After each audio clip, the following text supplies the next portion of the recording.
സ്ഫോടനത്തിന്റെ പശ്ചാത്തലത്തിൽ രാജ്യ തലസ്ഥാനത്ത് തിരക്കിട്ട ചർച്ചകൾ നടക്കുകയാണ്. കേന്ദ്ര ആഭ്യന്തരമന്ത്രി അമിത്ഷായുടെ നേതൃത്വത്തിൽ ഉന്നതതല യോഗം ചേർന്നു. സുരക്ഷാ കാര്യങ്ങൾക്കുള്ള കേന്ദ്ര മന്ത്രിസഭാ സമിതി നാളെ വൈകിട്ട് യോഗം ചേരും. ബൽറാം നെടുങ്ങാടി ആഭ്യന്തരമന്ത്രിയുടെ വസതിക്ക് മുന്നിൽ നിന്ന് വിശദാംശങ്ങളുമായി ചേരുന്നു. ബൽറാം, ആഭ്യന്തരമന്ത്രി അമിത്ഷാ വിളിച്ച ഉന്നതതല യോഗത്തിൽ NIA തലവൻ, ദേശീയ നാഷണൽ സെക്യൂരിറ്റി അഡ്വൈസർ അടക്കം പ്രധാനപ്പെട്ട ഉദ്യോഗസ്ഥർ, NSG തലവൻ, അങ്ങനെ ഏറ്റവും പ്രധാനപ്പെട്ട സുരക്ഷാ ഉദ്യോഗസ്ഥർ ആ യോഗത്തിൽ പങ്കെടുത്തിട്ടുണ്ട്. സുരക്ഷാ കാര്യങ്ങൾക്കുള്ള മന്ത്രിസഭാ സമിതി നാളെ യോഗം ചേരുന്നു. പ്രധാനമന്ത്രി ഭൂട്ടാനിൽ നിന്ന് മടങ്ങിയെത്തിയാൽ ഉടൻ എങ്ങനെയാണ് രാജ്യം ഇതിനോട് പ്രതികരിക്കാൻ പോകുന്നത് എന്ന ചോദ്യം എല്ലാ കേന്ദ്രങ്ങളിൽ നിന്നും ഉയരുന്നുണ്ട്. എന്താണ് ഡൽഹിയിൽ നിന്ന് നൽകാൻ കഴിയുന്ന വിവരം? ഏതൊക്കെ തീരുമാനങ്ങളിലേക്ക് ഈ ഉന്നതതല യോഗങ്ങൾ എത്തിച്ചേർന്നിട്ടുണ്ട് എന്നതിന്റെ സൂചനകൾ പുറത്തു വന്നിട്ടുണ്ടോ? വിജയകുമാർ, ആഭ്യന്തരമന്ത്രി അമിത്ഷാ വിളിച്ച ഉന്നതതല അവലോകന യോഗം അല്പസമയം മുമ്പാണ് സമാപിച്ചത്. അദ്ദേഹത്തിന്റെ വസതിയിലാണ് ഈ യോഗം ചേർന്നത്. ആഭ്യന്തരമന്ത്രി വിളിച്ച യോഗത്തിൽ കേന്ദ്ര ആഭ്യന്തര സെക്രട്ടറി, കൂടാതെ NIA, NSG, ഡൽഹി പോലീസ് എന്നിവയുടെ മേധാവികൾ, കൂടാതെ ജമ്മു കശ്മീർ DGP ഓൺലൈനായും ഈ യോഗത്തിൽ പങ്കെടുത്തിട്ടുണ്ട്. ഒന്നിലധികം സംസ്ഥാനങ്ങൾ കേന്ദ്രീകരിച്ച് സംയോജിപ്പിച്ച് ഉള്ള ഒരു അന്വേഷണം തന്നെ ഈ ഒരു സ്ഫോടനത്തിൽ ഉണ്ടാകുമെന്ന് ഉറപ്പായിരിക്കുകയാണ്. ഇന്നലെ വൈകിട്ട് തന്നെ വിവിധ ഏജൻസികൾക്ക് ഒപ്പം ജമ്മു കശ്മീർ പോലീസിലെയും ഉത്തർപ്രദേശ് പോലീസിലെയും ATS വിഭാഗങ്ങളും അവിടെ എത്തിയതിൽ നിന്ന് തന്നെ അത് ഏതാണ്ട് വ്യക്തമായിരുന്നു.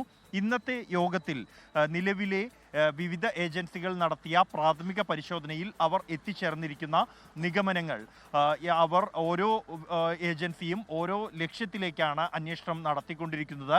ഡൽഹി പോലീസിൻ്റെ തന്നെ പല സംഘങ്ങൾ വിവിധ കോണുകളിൽ ഈ വിഷയത്തിൽ അന്വേഷണം നടത്തുന്നുണ്ട്. വാഹനത്തെ കേന്ദ്രീകരിച്ച്, അതിലുണ്ടായിരുന്ന ആളുകളെ കേന്ദ്രീകരിച്ച് ഫരീദാബാദിൽ പിടികൂടിയ വൈറ്റ് കോളർ ഭീകരവാദ സംഘത്തിൻ്റെ പ്രവർത്തനങ്ങളുമായി ബന്ധപ്പെട്ട ഹരിയാന പോലീസും ജമ്മു കശ്മീർ പോലീസും ഇത്തരത്തിൽ സംയോജിച്ചുള്ള ഒരു അന്വേഷണമാണ് ഈ വിഷയത്തിൽ പുരോഗമിച്ചുകൊണ്ടിരിക്കുന്നത്.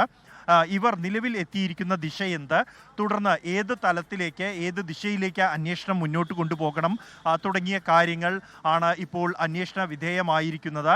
ഇതിൻ്റെ തുടർ നീക്കങ്ങൾ, രാജ്യം എങ്ങനെ ഈ ഒരു സംഭവത്തോട് പ്രതികരിക്കണം, എങ്ങനെ നേരിടണം തുടങ്ങിയ കാര്യങ്ങൾ വ്യക്തമാകേണ്ടതുണ്ട്. നിലവിലെ സാഹചര്യത്തിൽ ഈ ഒരു സ്ഫോടനം അത് ഒരു ഭീകരവാദി ആക്രമണമാണോ എന്നതുപോലും ഔദ്യോഗികമായി ഒരു കോണിൽ നിന്നും സ്ഥിരീകരിച്ചിട്ടില്ല ഇതുവരെയും. മറിച്ച് പുറത്തു വരുന്ന വിവരങ്ങൾ, അന്വേഷണത്തിൻ്റെ ദിശ ചോദ്യം ചെയ്യാനായി വിളിപ്പിച്ച ആളുകൾ, ഇതിൽ ഉൾപ്പെട്ട ഏജൻസികൾ എന്നിവരിൽ നിന്നും ലഭിക്കുന്ന വിവരങ്ങളുടെ അടിസ്ഥാനത്തിലാണ് ഒരു ഭീകരവാദ ആക്രമണം എന്ന നിലയിൽ തന്നെയാണ് ഇപ്പോൾ അന്വേഷണം മുന്നോട്ട് കൊണ്ടുപോയിരിക്കുന്നത് എന്നുള്ള വ്യക്തമായ ഒരു ചിത്രം ലഭിക്കുന്നത്.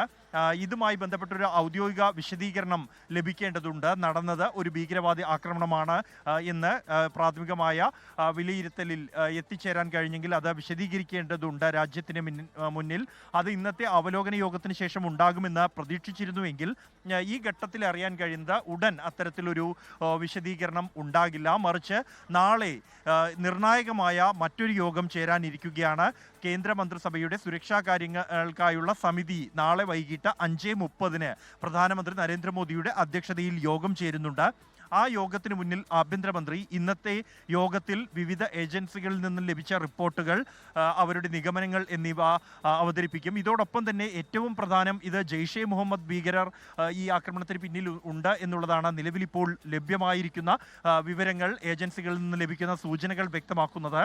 അതിന് രാജ്യത്തിന് പുറമേ നിന്നുള്ള സഹായമോ ബന്ധമോ അതിനുണ്ടായിരുന്നോ എന്നതടക്കമുള്ള സ്ഥിരീകരണം ലഭിക്കേണ്ടതുണ്ട്. അങ്ങനെയെങ്കിൽ നൽകേണ്ട മറുപടി ഏത് വിധത്തിൽ, ഇക്കാര്യങ്ങളിലെല്ലാം തന്നെ നമുക്കറിയാം. പഹൽഗാം ഭീകരാക്രമണത്തിന് ശേഷം എങ്ങനെയായിരുന്നു ഡൽഹിയിലെ സാഹചര്യങ്ങളിൽ മാറ്റമുണ്ടായത്, അല്ലെങ്കിൽ ഡൽഹിയിലെ തിരക്ക്, ഉന്നതതല യോഗങ്ങൾ തുടർച്ചയായ ദിവസങ്ങളിൽ ആഭ്യന്തരമന്ത്രിയുടെ വസതിയിൽ യോഗം, പ്രധാനമന്ത്രിയുടെ വസതിയിലേക്ക് ഉന്നത ഉദ്യോഗസ്ഥരെത്തുന്നു, മന്ത്രിസഭാ ഉപസമിതികളുടെ തുടർച്ചയായ യോഗങ്ങൾ, അതൊക്കെ അങ്ങനെ നമ്മൾ കണ്ടുകൊണ്ടിരിക്കുകയായിരുന്നു. ഏതാണ്ട് അതിന് സമാനമായ കാഴ്ചയാണ് ഒരു പക്ഷേ ഈ പകൽ ഇനിയുള്ള ദിവസങ്ങളിൽ കാണാൻ പോകുന്നതെന്ന് തോന്നുന്നു. പ്രധാനമന്ത്രി ഭൂട്ടാനിലാണ്. അദ്ദേഹം തിരിച്ചെത്തിയാലുടൻ ക്യാബിനറ്റ് കമ്മിറ്റി ഓൺ സെക്യൂരിറ്റി അഫയേഴ്സിൻ്റെ യോഗം, അതുപോലെ പിന്നീട് അങ്ങോട്ട് ഇത്തരത്തിലുള്ള സുരക്ഷാ വിലയിരുത്തലുകൾ, ഏത് തരത്തിലായിരിക്കും രാജ്യം പ്രതികരിക്കുക എന്നതിൻ്റെ തീരുമാനമൊക്കെ ഈ ഉന്നതതല യോഗങ്ങളിലായിരിക്കും ഉണ്ടാവുക.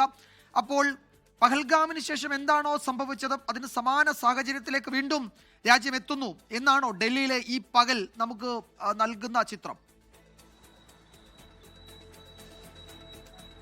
വിജയകുമാർ, ഈ വിഷയത്തിൽ ഇതിന് ഒരു ഭീകരവാദ പങ്ക് ഉണ്ടായിരുന്നോ, അത് സ്ഥിരീകരിക്കുന്നുണ്ടോ ഈ ഘട്ടത്തിൽ എന്നുള്ളതും, ഒപ്പം തന്നെ അത് അങ്ങനെയെങ്കിൽ തന്നെ അതിന് വിദേശ ബന്ധമുണ്ടോ, രാജ്യത്തിന് പുറമേ നിന്നുള്ള ശക്തികളുടെ പിന്തുണ അതിന് ലഭിച്ചിട്ടുണ്ടോ എന്നുള്ളത് വ്യക്തമാകേണ്ടതുണ്ട്.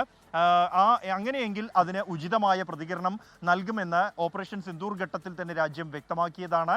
ശക്തമായ തിരിച്ചടി ഇതിൽ ഉൾപ്പെട്ടത് ഏത് രാജ്യത്ത് നിന്നുള്ള ദുഷ്ടശക്തികളാണോ അവർക്ക് നൽകാനാണ് രാജ്യത്തിൻ്റെ തീരുമാനം.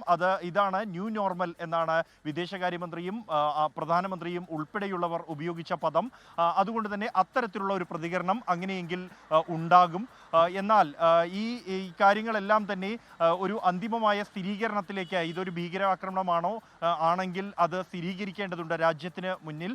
അത് ഇന്നത്തെ യോഗത്തിന് ശേഷം ഉണ്ടാകുമെന്ന് പ്രതീക്ഷിച്ചിരുന്നു. എന്നാൽ അത് ഉണ്ടായേക്കില്ല എന്ന സൂചനയാണ് ഇപ്പോൾ ലഭിക്കുന്നത്. നാളത്തെ ഉന്നതതല യോഗത്തിന് ശേഷം ഏത് തരത്തിൽ രാജ്യം ഇതിനോട് പ്രതികരിക്കാൻ തീരുമാനിച്ചിരിക്കുന്നു എന്ന് പ്രധാനമന്ത്രിയോ അല്ലെങ്കിൽ ആഭ്യന്തരമന്ത്രിയോ രാജ്യത്തിനോട് പ്രഖ്യാപിക്കും, രാജ്യത്തിന് ജനങ്ങൾക്ക് മുന്നിൽ പ്രഖ്യാപിക്കും എന്നാണ് നിലവിൽ ഏറ്റവും ഒടുവിൽ ലഭ്യമാകുന്ന വിവരങ്ങൾ സൂചിപ്പിക്കുന്നത്. എന്തായാലും വിജയകുമാർ സൂചിപ്പിച്ച പോലെ തന്നെ പഹൽഗാം ഭീകരാക്രമണത്തിന് ശേഷം എങ്ങനെയാണോ ഉന്നത തലത്തിൽ അവലോകനം ചെയ്ത് നടപടികൾ എടുത്ത് മുന്നോട്ടു പോയത്, അതിന് സമാനമായ രീതിയിൽ തന്നെ ഈ ഒരു വിഷയവും കൈകാര്യം ചെയ്യാൻ തീരുമാനിച്ചിരിക്കുന്നു.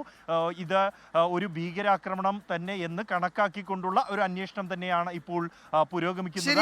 അതാണ് അതിലൊരു സ്ഥിരീകരണമാണ് ഉണ്ടാകേണ്ടത്. അതൊരു പക്ഷേ രാജ്യത്തോട് ഔദ്യോഗികമായി പറയുന്ന ഘട്ടം എത്തിയിട്ടുണ്ടാകില്ല. അത് പ്രധാനമന്ത്രി ഇപ്പോൾ ഭൂട്ടാനിലാണ്, അദ്ദേഹം തിരികെ എത്തി യോഗങ്ങളിൽ പങ്കെടുക്കുന്നുണ്ട്. സുരക്ഷാ കാര്യങ്ങൾക്കുള്ള മന്ത്രിസഭാ സമിതി യോഗം ചേരാനിരിക്കുന്നുണ്ട്.